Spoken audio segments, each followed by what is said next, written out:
Para anggota polisi mengakui jika Ferdy Sambo memiliki sifat yang temperamen. Bahkan, Ferdy Sambo tak segan-segan memaki anggotanya jika tak sesuai harapan. Karakter Ferdy Sambo ini pun mendapat kritikan dari hakim di sidang obstruction of justice. Ketua Majelis Hakim Afrizal Hadi menyindir Ferdy Sambo yang kala itu menjabat sebagai seorang jenderal di Polri. Afrizal Hadi menyayangkan sikap Ferdy Sambo yang tak bisa menahan emosinya hingga akhirnya merenggut nyawa Joshua Huta Barat yang merupakan ajudannya sendiri.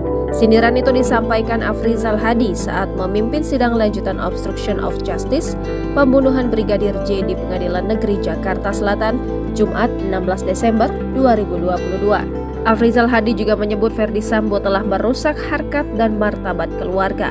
Sebelumnya dalam persidangan tersebut, Ferdy Sambo memberikan keterangan mengenai pengamanan CCTV di area rumah dinasnya. Ferdy Sambo mengaku sempat memerintahkan PS, Kasubag Audit Baga ketika Ruap Prof Divisi Propam Polri, Kompol Cuk Putranto, untuk mengkopi dan melihat isi dari CCTV. Diketahui saat itu, Cuk sempat mempertanyakan perintah Ferdy Sambo itu. Untuk meyakinkan Cuk agar melaksanakan perintahnya, Ferdy Sambo lantas mengaku akan bertanggung jawab. Ferdy Sambo bahkan belum sempat memeriksa satu persatu CCTV di seluruh area kediamannya. Dari keterangan itulah, Hakim Ketua Afrizal Hadi kemudian menyindir kedudukan Ferdy Sambo. Hakim pun menegaskan bahwa hal itu menjadi fakta bahwa Sambo tidak bisa mengontrol emosi. Sambo pun tidak membantah dan membenarkan apa yang disampaikan oleh Hakim. Saudara mempunyai kedudukan yang cukup bagus.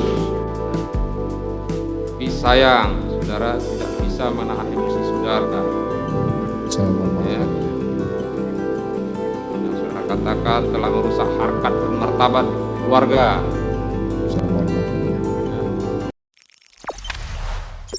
Jangan lupa subscribe, share, komen, dan like ya.